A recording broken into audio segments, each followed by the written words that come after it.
Now we have Glories of the Holy Name with our special guest, His Grace Kripamoya Prabhu. Kripamoya Prabhu is a direct disciple of Srila Prabhupada and an initiating guru in our ISKCON movement. He is also a senior member of the Congregation Preaching Department at Bhaktivedanta Manor, which is our UK headquarters. He is an amazing writer and has released books such as Lost and Found, which is a free volume book set, as well as the Guru and Disciple book, all available on Amazon. So please do check it out there.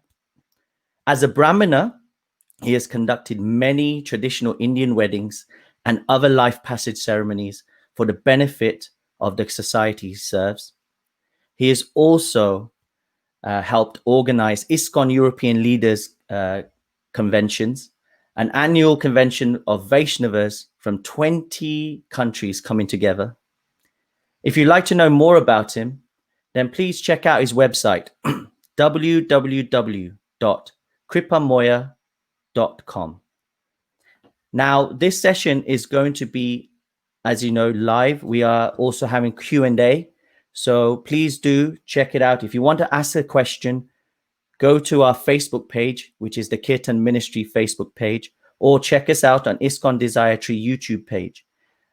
And at the same time, if you want it in another language, then check out Mayapur TV, where we are translating this at the same time in Russian, Spanish, and Hindi. So without further ado, please welcome His Grace Kripamoya Prabhu. Hare Krishna. Hare Krishna. Thank you very much. What a wonderful introduction. Hare Krishna. I'm very pleased to be with you all today. And when I heard this was a special occasion, I wanted to join together with many others to talk about the holy name of Krishna. And I'm joining you today from just outside London, about 20 miles outside London. It is, the skies are blue, it's a warm day, and we're very happy here today. And wherever you are, I hope that we will discuss something that will be of mutual interest to us. My name is Kripamoya, and I'm an Englishman, and that means it's a little unusual for an Englishman to be talking about something which is traditionally known from India, from the Sanatan Dharma tradition. You could say I'm an English Hindu, or you might say I'm a British Vaishnava. My grandfather was living in India. He was living in Allahabad. He was part of the empire at the time, serving Queen Victoria back in 1899. And I think that if he saw me today in my pundra, my tilak, and my dhoti kurta, he might get a bit of a surprise, because he was there to give the British culture to India. And it would be very surprising for him to see that his grandson had taken up the Indian culture. Of course, the British Empire, they were looking for treasure in India, but I think they missed out on the greatest treasure of all, which is India's Sanatan culture. India has a very, very long history. I'm interested in history. I like to know about different cultures. And if we see cultures of different countries, you can see how they have either supported that country to survive and thrive and prosper and to persist in a particular part of the world. We can look at some cultures and they've all but vanished from the world. The Phoenicians, the Greeks, the ancient Romans, the Etruscans, they've all gone. But a society which has lasted for a very long time, persisted up until this very day, is the Sanatan culture of India. If you go to some parts of India today, or many, many parts of India, you will find that the same philosophy is being followed, the same temples are being worshipped in, the same songs are being sung. What gives it its unique power of persistence It is because India's Sanatan culture is Sanatan, it's eternal. It's based not on the changing fashions of this world, but it's based on the permanent fashions, the permanent love of the spiritual world. And someone who brought the spiritual world, the eternal kingdom of God, down to this world is, of course, Srila Vyasadeva or Vyasamuni, or Krishna Dvaipayana Vyasa, a great sage, a great thinker, and a great contributor to the human race. He wrote books. He took the oral tradition of the Sanskrit language and placed it in writing for the first time, because as things were getting more, should we say, difficult, he knew that people would need writing because their memory was getting shorter. Indeed, their lives were getting shorter. And we live in an age now, of course, that he saw in his vision of the future. We live in the Kali Yuga. And in the Kali Yuga, it is said that men have short lives, they're always disturbed, and then they're very lazy for spiritual inquiry, and they're quarrelsome, and it's a very difficult age. So knowing this, he and his disciples wrote things for the future.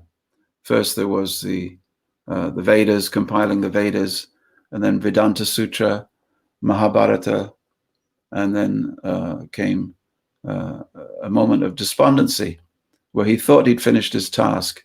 And his guru came to him. His guru was Narad Muni. And he came and he said, the reason that you are a little bit more despondent than normal, my dear disciple, is because you've not fully understood that people in Kali Yuga will need very, very direct explanations of the truth, and they will need to be reminded of the eternal relationship with Krishna, the Supreme Person. And so he wrote the Bhagavat Purana, 18,000 verses. Bhagavat Purana is different from Bhagavad Gita. Bhagavad Gita is 700 verses. Bhagavatam, or the Bhagavat Purana, is 18,000. So it's a very big work. But at the beginning of the work and at the end, we find the reason why the book was written. First of all comes the question, but what are people supposed to do now that Krishna has left the world? This was 5,000 years ago. Now that Krishna has left the world, what will we have in its place? And it is said that the Bhagavat Purana has arisen as the sun arises over the horizon every morning, bringing enlightenment and joy to everyone. So what is in this special book? Well, we find the problem, Kali Yuga, and we find the solution. And the solution is to take shelter of the Godhead, of God. And Vyas had a vision in which he saw all the different aspects of God. If you like, the different levels of realization of God. He saw the Brahman, the divine white light. He saw Paramatma, or the God is present in the hearts of all. And he saw Krishna, the playful Lord who descends to this world to show a very attractive future for each and every living being. There are many avatars, many incarnations, and they come to this world and they stay for some time. However, Krishna, he comes to this world and stays for a very long time, giving us all opportunity to hear about him and to see whether we would like to enter into his activities when we leave this world. So Vyas made this as a contribution. And the beginning and the end say that the best way to take shelter of Krishna, to actually discover the nature of Krishna for ourselves, is to recite Krishna's names, and specifically names such as Krishna, Rama, Hari, Govinda, Madhusudana, Vasudeva, like this. These names are potent in and of themselves. And a long line of teachers has preserved these messages and the names of Krishna. So the practical things and also the philosophical, intellectual things, and they brought them down to the present day. And I count myself as very fortunate that even though I was an Englishman, not understanding anything about Vyasa or India or yoga or meditation or bhakti, I was able to come to understand Krishna as my Lord, and indeed as the Lord of everyone. You see, Krishna is not simply for India, he's for everyone, everywhere. And one person has made Krishna famous all over the world. If you go to Japan now, you will find devotees of Krishna. Russia, thousands of devotees of Krishna. Africa, South America, North America, Canada, the Middle East, we find Australia, we find there are many, many devotees of Krishna, all of whom love Krishna in their own way. And this miracle has come about. You know that every saint, every sadhu, every yogi is meant to be able to do miracles. But this great miracle of taking Krishna and making Krishna popular and well-known and loved all over the world was done by A.C. Bhaktivedanta Swami, who we refer to as His Divine Grace, Srila Prabhupada.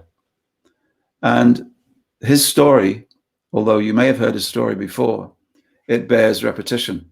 And no matter how many times I hear the story of how he came from India to bring this precious message with him, it's still wonderfully stirring, because I think it gets better as I get older.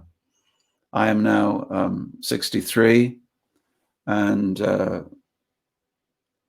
he was 70 when he came from India. Now, 63, I know I'm slowing down. I'm getting a little slow now. And we become a little forgetful sometimes, slow in our movement. We also have different medical issues that come up. Those of you who are over 60 will know. But A.C. Bhaktivedanta Swami, Srila Prabhupada, he started his movement at the age of 70. He prepared himself by translating the Srimad Bhagavat Purana from ancient Sanskrit into English, and then he brought that to America, and then London, and Africa, and Moscow, and Japan, and Canada, all many, many places all over the world. He traveled for 12 years. He traveled 14 times around the world.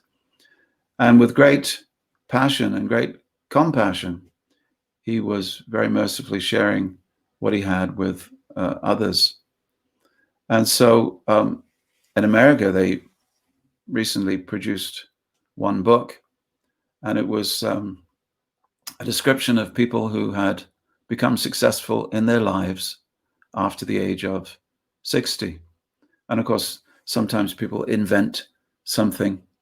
I was with a man just a few months ago, and I said, what do you do? It's a question we ask everybody, isn't it? When you what do you do? He said, oh, I'm an inventor. I said, would you mind telling me what you invented? He said, oh yes, I invented the touch screen, and then I sold it to Apple. So he's an inventor. I said, what do you do now?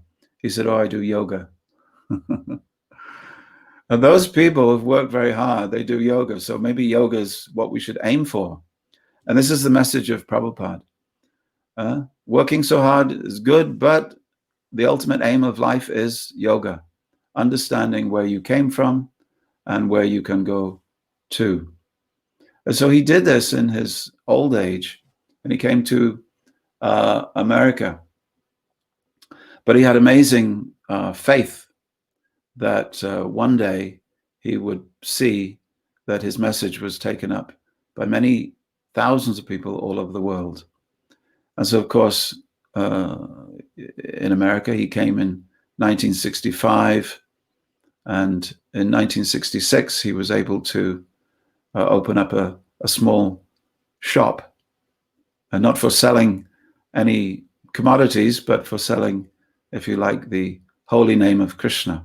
What was the price? Simply the faith of the people that came.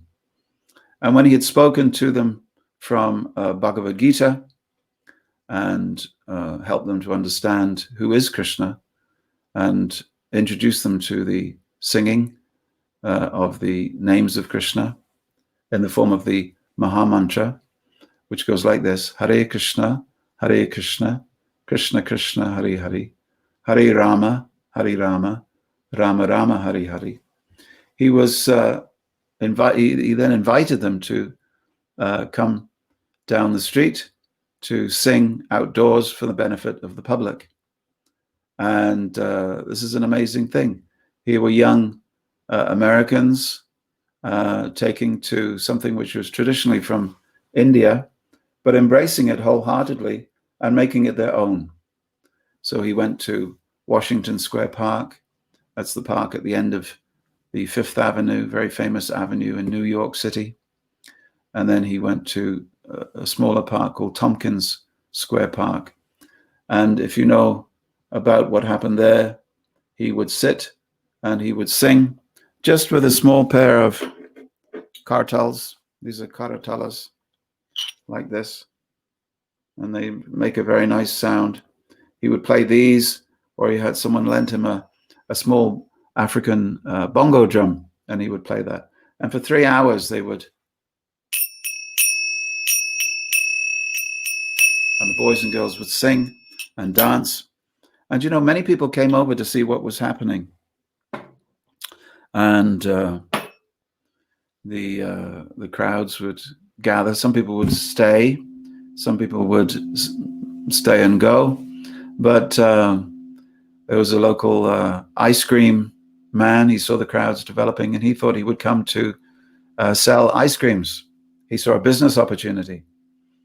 Other people were curious as to what this elderly Indian gentleman was doing at such an advanced age, with his orange robes and his white rubber shoes. What was he doing sitting in the park, cross-legged, with all these young people chanting this mystical mantra? And so one thing that gives me some amusement is that there's an old photograph, and some of the people that had gathered there, they were local neighbors. And one old Russian lady who had gathered, she's standing with her arms like this, and she's looking from side to side to see, well, I think it's interesting. I wonder whether I should be here. And someone clicked that photograph, took it to India. And now, of course, just recently I was at our world headquarters in Mayapur, where there are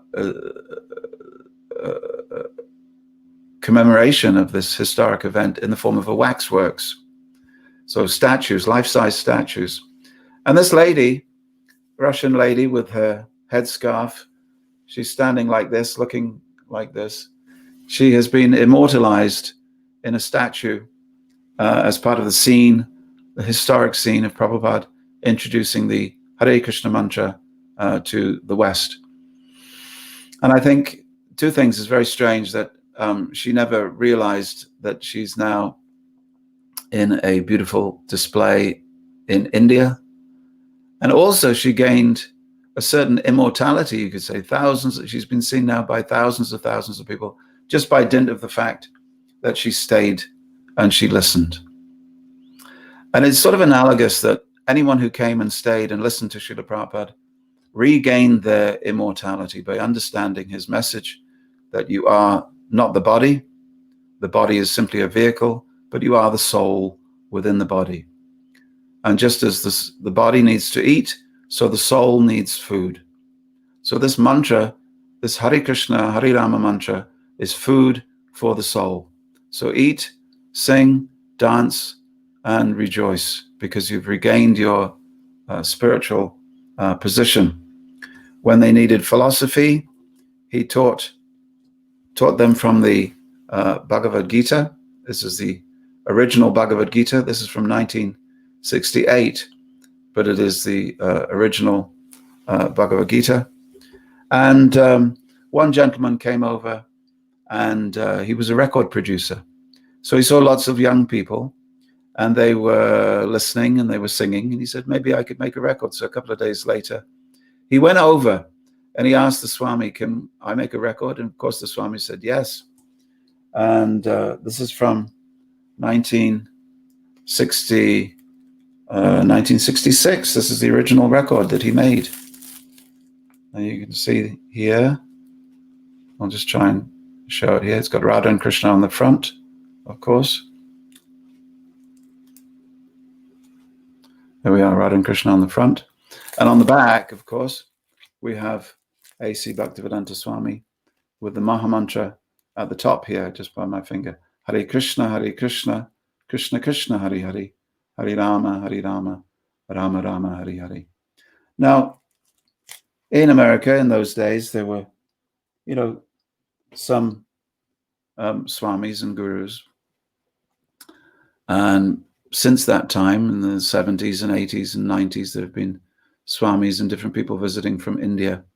But Prabhupada and his Hare Krishna mantra is now all over the world in a very established way.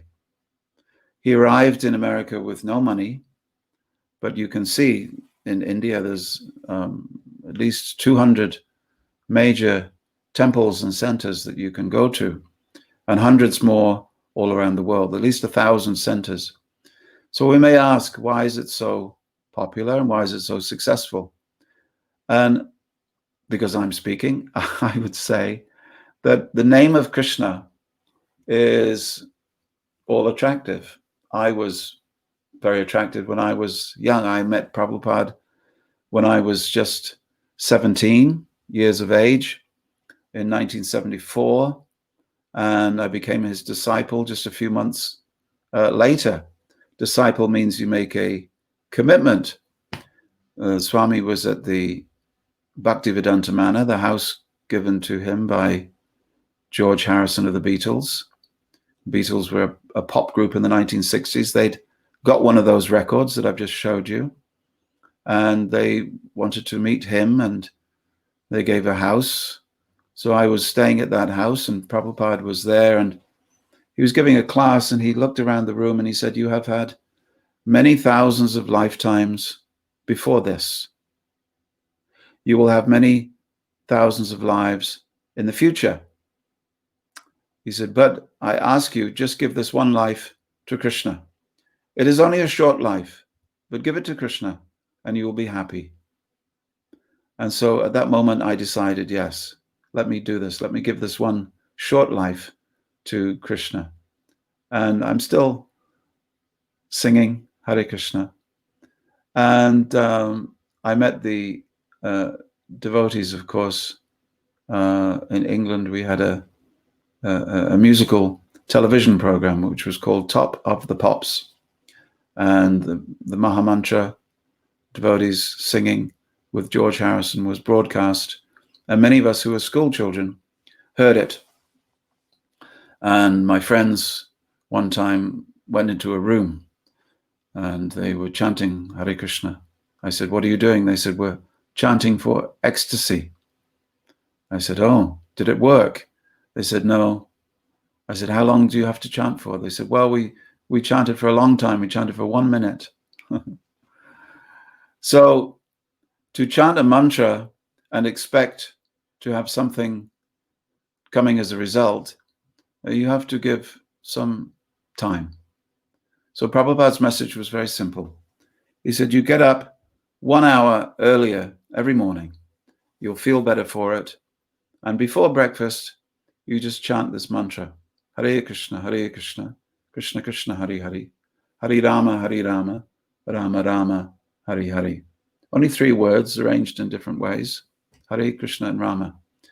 He said Krishna means all attractive. And when you say this name, you will feel attracted to Krishna, because Krishna and his name is the same. In this world, if I have, just like I have here some water, if I have a glass of water and I say, yes, water, water, water, the name water, the sound of the word water won't quench my thirst. But if I take the actual water, I can drink it and I will be no more thirsty. But on the spiritual level, the name of Krishna and Krishna himself are exactly the same. And you can say the word Krishna, Krishna, Krishna, and you'll immediately be in the presence of Krishna. That same person who spoke the Bhagavad Gita 5,000 years ago at Kurukshetra, that person, you can invite them into your home by this chanting. Oh, what will be the benefit? He said, well, Rama means the source of all pleasure, all happiness, all enjoyment is there. So Krishna and Rama, the all attractive and all pleasure. But I have so many problems. I have so many problems, I cannot focus my mind. No, he says, Hare, Hari means he who takes away all your problems. So if you have joy and you have attraction and all your problems go away, and then this is the best situation. And why does it happen? He said, because he said, you are the soul within the body. You are spiritual. The body is material. The body is temporary. It lasts for a few years, but the soul lives on after death. That is because the soul is indestructible. The soul is eternal. And the soul is always hankering for its home. Just like a fish, if a fish is taken out of water, the fish will flap and be very unsatisfied, whatever you try to give it. But if you take it and put it back in the water, then it's happy. So similarly, our soul, when our soul is back in the spiritual water of the names of Krishna, then we feel happy. We'll feel natural. It is the sound incarnation of God, the avatar of God. Prabhupada gave a very interesting example. He said, just like you take a cold piece of metal, dull gray steel, and you put it in the fire, you take it out after a few minutes and it will be red hot. It will be orange. And then if you touch it to paper, it will burn the paper. He said, so this was cold metal, but by association with the fire, it has become like fire. So similarly, if you associate with God by the chanting of his name, you will also become spiritualized. Your entire body will become spiritualized. He said that you have to chant with a certain level of feeling. It is not simply a dull meditation, repeating the same word over, but it is a prayer. He said you have to recite the Krishna mantra as if you were a lost child calling for his mother in desperation. Hare Krishna, Hare Rama. Because Nama Chintamani Krishnas. The name of Krishna is Chintamani. It is like a valuable jewel. It's very, very priceless. Chaitanya Rasa Vigraha. It is living and it is all pure. And if you chant with this feeling, and if you don't chant with feeling, then the feeling will come later. But if you chant with feeling, immediately you'll begin to experience enjoyment. The thing is that it is not simply a mantra, it is the names of Krishna. So you're reestablishing your name, reestablishing your relationship with Krishna, who, although we have forgotten Krishna, Krishna has never forgotten us. Krishna is real. He's a real person. And although through many, many lifetimes we've forgotten our relationship with God, even to the point where we may even have denied the very existence of God, not only doubted, but denied the existence of God. Even then, Krishna or God has remained our best friend. And as soon as we develop a desire, even the remote desire, even a very small desire, to reconnect with spirit, Krishna immediately hears our thought, our prayer, and will immediately try to facilitate and try to help us. I was interested in yoga. I was interested in meditation. I was interested in different things.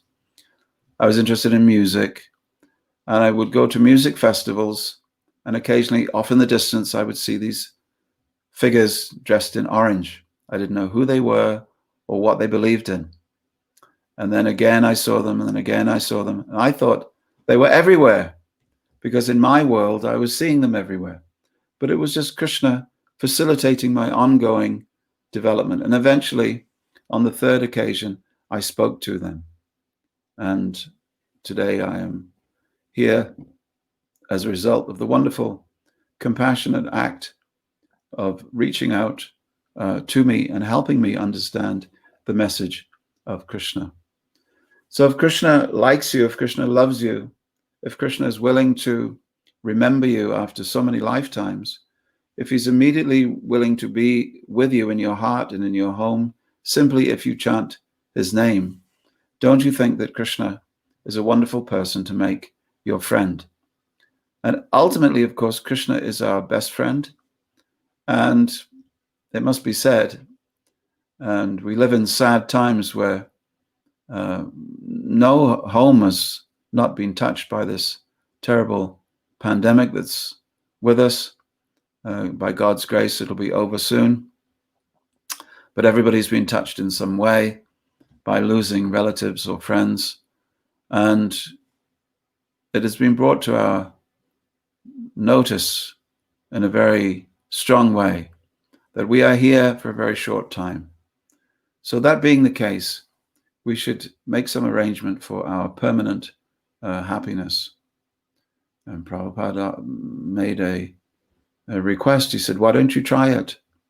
He said, why don't you try the Hare Krishna mantra? He said, it is free. We don't charge, he said. He said, we don't sell you this mantra. He said, but it is free for you. It is easy to chant. And George Harrison, he used an English expression. He said, the proof of the pudding is in the eating. It's an English proverb that you may look at a pudding, you may smell a pudding, but you only know what the pudding tastes like when you eat it. He said, so that you can hear about the mantra, you can read the mantra, but the only way that you will experience it for yourself, and I'm hoping that you will, is by taking the mantra and chanting it yourself. Hare Krishna, Krishna Krishna, Hare Hare, Hare Rama, Rama Rama, Hare Hare. You don't have to become a yogi. You don't have to dress in any particular way. You don't have to become a sadhu. You don't have to go to the forest or the mountain top or the monastery.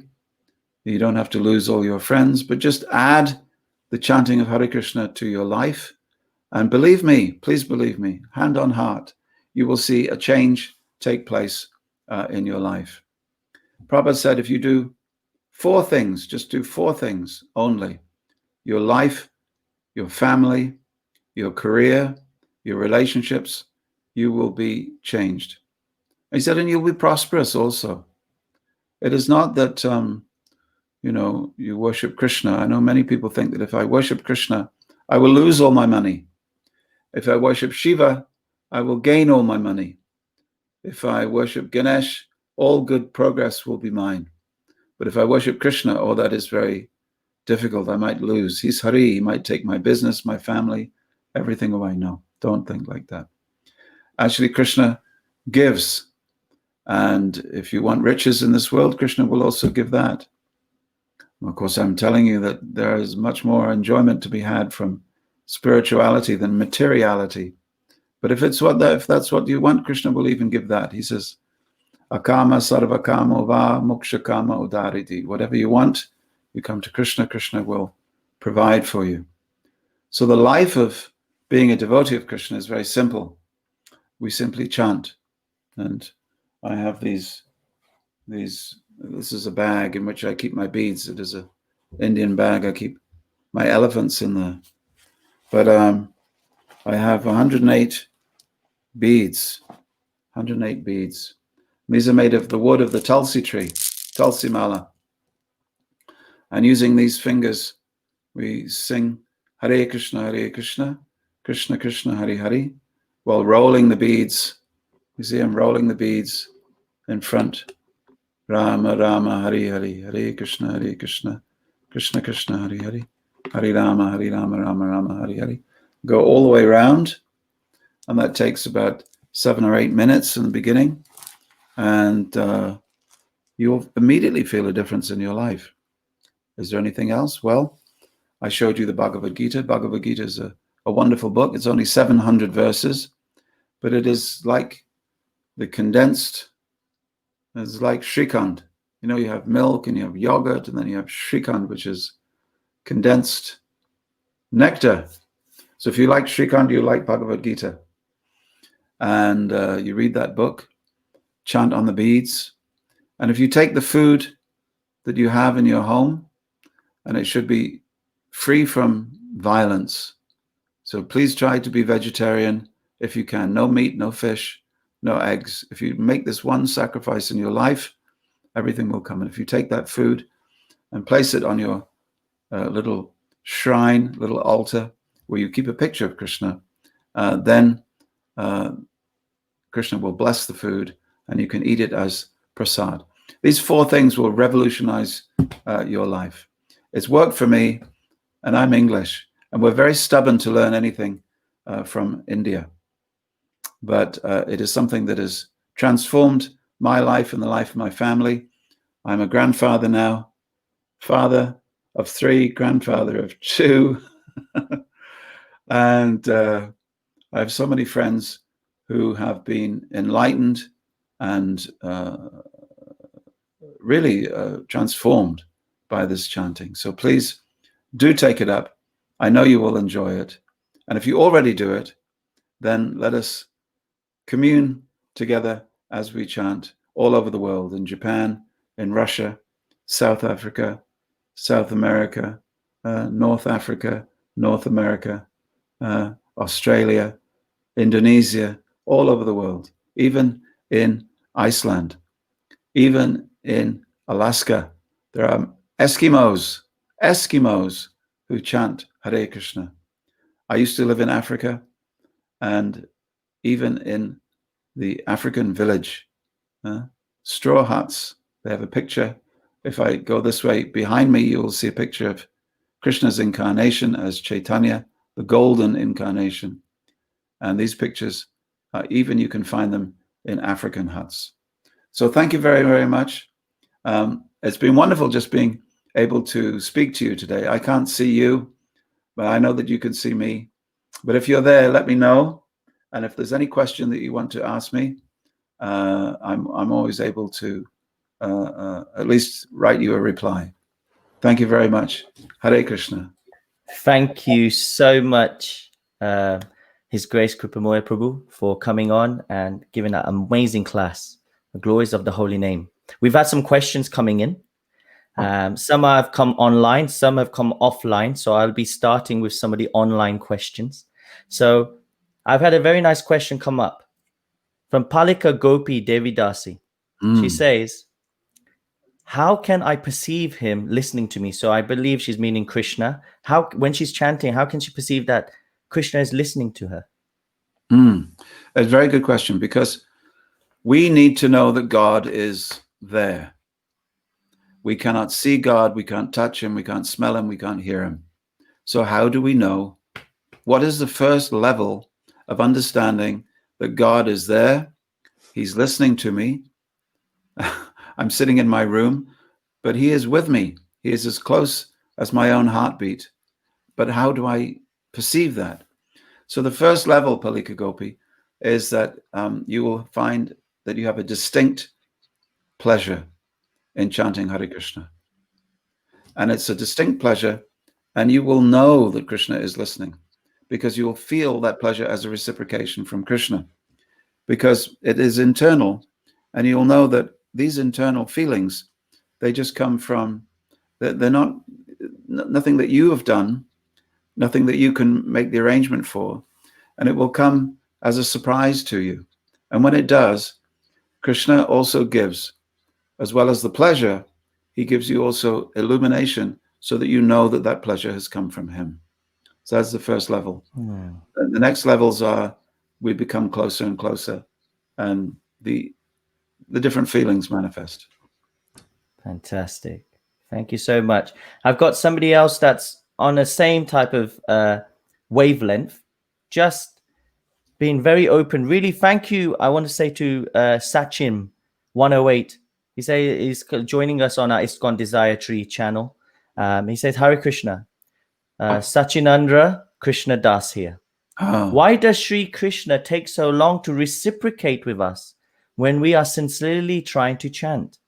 The minute we are being sincere. So why does it take so long, Prabhu? He's asking. Why does it take so long? You know, Prabhupada, my guru, was in Allahabad, and he was a pharmacist, and they said to a friend of his said to him, he said, "Do you know the formula for love of God?" He said, "Yes, I know the formula." And he was mixing something. He said, "But I cannot mix it yet." Another time he was asked, how long did it take for you to become purified by chanting Hare Krishna? And one time he gave this answer. He said, 33 years. Wow. 33 years. So obviously something happened at 33 years where he felt that his commitment to chanting japa through his life took that long. So it's within one lifetime. But what I want to say to you is that sometimes we do not, it is not simply the chanting that we do, but it's the chanting with feeling. It's not simply the chanting with feeling, but it's the chanting with feeling and absorption. And sometimes we are allowing ourselves to be distracted. And it's a little bit like, you know, we have to chant early on in the day. We cannot look at our mobile phone or our iPad. We cannot turn on the radio or do anything else. We have to go immediately to the chanting. And then we get some concentration. And also we have to chant for long enough. Sometimes we chant for maybe half an hour. But the recommended is to chant for 2 hours. If you chant for 2 hours, then that gives you, it's like an airplane, Sachin. It's like an airplane. It's like an airplane. In order to take off, the airplane has to build up speed. In order to build up speed, carrying all those passengers, you must have been on an airplane. They have to have a long runway. So in the same way, in order to become enlightened, to take off, so to speak, you have to have a long period of japa, a long period of Hare Krishna. Without that, it becomes you're just taxiing. So I say to people, you know, get at the beginning of the runway early in the morning and keep on and don't stop. Pick up speed and then you'll take off. Perfect. So now just on that basis, I think you're reading the mind of the audience, because it's coming a question about balancing, this balancing act. So I've got Shivangi Jaswal saying, Prabhu, how can we balance our chanting with our material studies? Well, everything is a question of balance. I said before that I'm a father, a grandfather, and I have a wife, family, and I have to work in some way. And all of these things have to be balanced. Most of the Hare Krishna people, only a very small number of them live in monasteries or ashrams. 95% at least are people working in the world. Our message is for people who are working in the world, whether you're working with your studies to try to become qualified for employment, or whether you're running a business or employed in other ways. That is why Bhagavad Gita was spoken to Arjuna, not to Uddhava.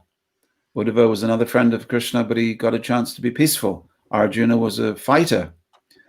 There is nothing more noisy, Shivangi, than a battlefield. There's just the noise of people shouting and moving and elephants screaming and horses neighing and people are dying around you. Imagine the distractions. But Krishna speaks to Arjuna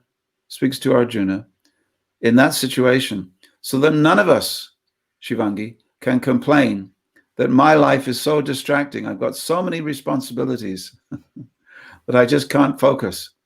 Krishna says, all right, you want to know what distraction is? How about a battle lasting 18 days? So you have to balance. And I know when you're coming up for exams or something, it is difficult. But we have experienced that some of our devotees were members of IIT, different universities in India, and they got their qualifications by making sure they did their chanting before they took the exam. Make sure they did the japa before they did their studies, because this has an effect on your mind. You're able to study more.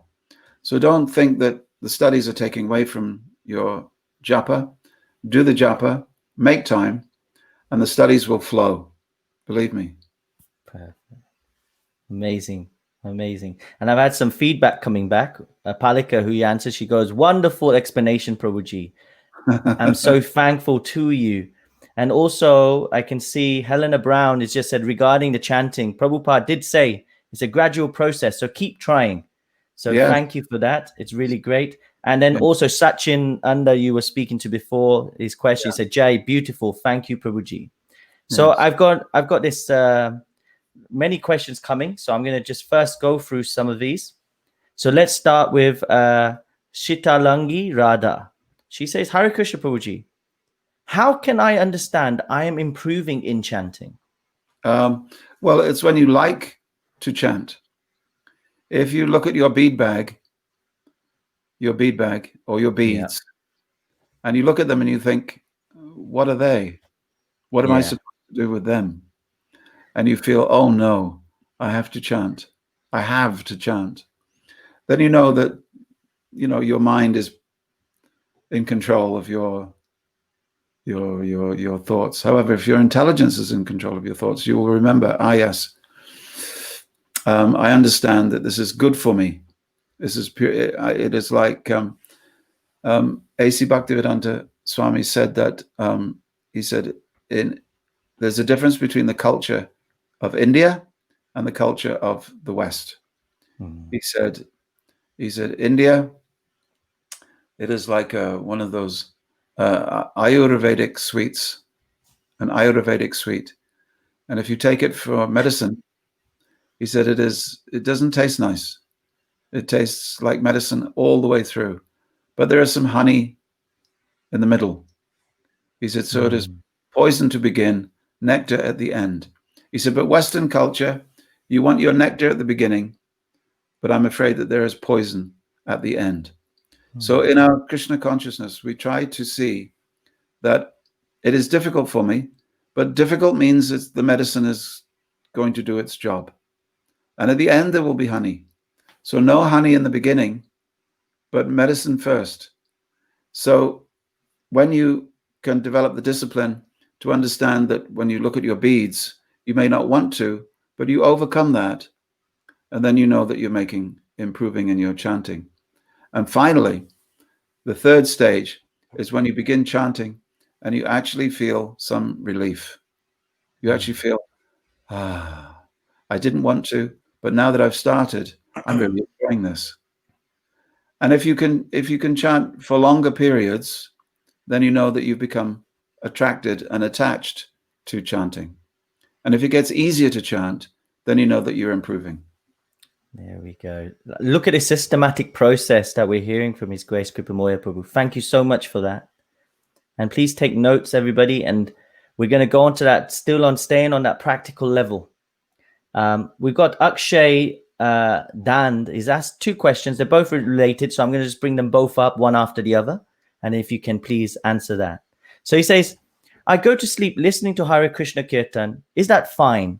Am I disrespecting the name of God? Then he asks, can I chant Hare Krishna while taking bath? So What's your thoughts on this, please, Prabhu? Yeah, my thoughts. Well, our living example 500 years ago was Krishna coming as Chaitanya Mahaprabhu, the golden incarnation of Krishna. And of course, he had heard, according to Shastra, that when you go to do your ablutions in the morning, Yes. in India, you go out to a field and you do your business in the field, that at that time you should not chant Hare Krishna, because you're bringing the name, you cannot bring the name of God into a toilet, whether it's outside in a field or inside in a building. So he would hold his tongue because he was so attracted to chanting that he didn't want to stop. He was chanting all the time. You know what just as an aside, one time a young boy from New York, he asked A.C. Bhaktivedanta, he said, how many minutes of every day should I chant? And Prabhupada looked at him and he said, 24 hours. He said, all day. And the boy was quite surprised. He thought I was going to get a 15-minute meditation or something. Anyway, Chaitanya Mahaprabhu was so attracted to chanting, he was holding his tongue, because his tongue would just automatically chant Hare Krishna, Hare Krishna, Krishna Krishna, Krishna Krishna, Krishna, like this. So when he went to the field, he had to hold his tongue. But a young boy saw him and he said, what are you doing? He said, well, it's disrespectful to God to chant in the bathroom. And the boy was only 8. He said, no. He said, the name of God can never become soiled or impure. It is always pure. So Chaitanya Mahaprabhu was surprised because he was the Swami and the boy was only 8. He said, oh, he said, you are my guru. So the boy's name was Gopal. And he said, from now on, your name will be Gopal Guru. So we can chant anywhere and you can go to sleep listening to the chanting. What better way to fall asleep? Wow, there we go. So just do it. What a better way. You'll have great dreams as well. So there we are. So I've just had some feedback as well, some comments. Beautiful, brilliant, and spoken by iconic Kripamoya. Thank you, Hare Krishna. Iconic. And then iconic. You are loved, Prabhu. And then we got Shitalangi Radha. Thank you so much, Prabhu. I got very clear explanation to my question. I am very, very grateful to you. Please bless me so I can develop a great taste in chanting. Haribol. Here's a blessing coming to you, Shitalangi. Here it is. Oh. There. To all of us. Hare Krishna. We're all taking that. We're all taking that. Now, I've got some other questions coming as well. But just before I go on to this, I think I would like to just bring up that if you want to stay in contact with Kripamoya Prabhu, he's got an amazing website. And so I just want to just share that right now so we can just have a look so everybody knows where to go. So here's the website. So this is Kripamoya Das's website. So kripamoya.com. And here you can actually, it'll say a section where it says, subscribe to Kripamoya Diaries. Let's get acquainted. Just enter your name, enter your email, and press submit email. And then you will able to connect directly with Prabhu. Prabhu, can I ask a question on this this website, which I found very, very, very amazing? What was the inspiration behind having this website for you? Well, you know, for many years as a young man, I distributed my spiritual master's books for about 8 years at least, and then another 12 years through the mail. And we found that there are people reading the books, and hundreds of people would write in letters, and they'd be very interested. But there was no temple where they lived. And so in London, there was no problem. We have 2 temples in London. But in other parts of the world, other parts of the country, we didn't have anything. So I wanted to set up correspondence with as many people as possible. And so I've always made it my job to try and stay in touch with people if they write to me. And I find now it's very helpful. I like to write, and I like to share what I write with others. So I do every Monday night on Mayapur TV, 7:30. And then I use also Zoom and WebEx and different things. And the website is, I wanted somewhere to put my singing. So it's all there, singing and songs and kirtan and video and writings. Wow. And if I've always understood that if you have some questions or you need some inspiration and you don't find it with this person, this Vaishnav, this devotee, and then you find one thing that helps you, then I think it's been very it's been worth your search. So Yes. my life has been like that. I've sometimes when I've been I've had a philosophical challenge or a puzzle or couldn't see the way forward. And there are times in life like that. And you just need to broaden your horizon and get inspiration from wherever it comes. So Krishna has provided, many different ways, many different avenues for us. So I just want to offer that as a service to people. So please do check it out. It's www.kripamoya.com. You should be able to see it right now. And also, Prabhu, yourself, you have since the mid 70s, you've been doing this lovely process of Krishna consciousness. And we've only got 4 minutes left, and I can't believe we need to have more time. But can I ask if you were to give any tips or tricks, and I like to call it spiritual life hacks, so spiritual life hacks that you can give to the viewers right now. And I just want to say thank you to everyone that has commented and questioned, and it's really appreciated. If your answer hasn't been taken, then please do connect directly with Kripamoya Prabhu on that website and then ask your question there. So can you please give us some tips or tricks or spiritual life hacks on how we can go deeper into the holy name in 3 minutes? Yes, 3 minutes. The advice I always give people is to go to bed early and get up early. You would be surprised the difference it makes to your day, and if you do it long enough, to your week and to your month and to your life. It's just really, really important. In our temples, of course, we get up at 4 o'clock in the morning. If you can't do that, then at least, earlier. In India, I see people get up quite early. I see children going to school sometimes at 6 in the morning. I see the traffic. In Mumbai, I see it's busy rush hours, 6 o'clock in the morning. But in the West, sometimes we like to leisurely, because being in bed it's enjoyable. So we like to. So sleep, we have to conquer over sleep in order to do japa. The reason why midnight is called midnight is because it is the middle of the night. But for many people, when I ask them, when do you go to bed? They say, 11:30, midnight, like that. The body, the mind does so much better if you can go to bed early. And please, when you go to bed, switch off your phone at least an hour before you go to bed. Don't leave it by your head charging. Don't look at your phone the first thing you get up in the morning. Please, these two things, if you do these two things. Second piece of advice, if you don't chant Hare Krishna, please try it out. If you do, don't give up when it becomes difficult. Srila Bhaktivinoda Thakur, one of our great Mahashais, he said that spiritual life goes like a snake from side to side, shedding its skin. The snake has to shed its skin by rubbing itself against a stone. So sometimes there will be difficulties, but the difficulties come because you're getting ready for another leap forward in your spiritual life. So if you flinch at that point, then you'll tend to give up or be very lethargic or lazy. That's the time when you need to focus attention and work harder.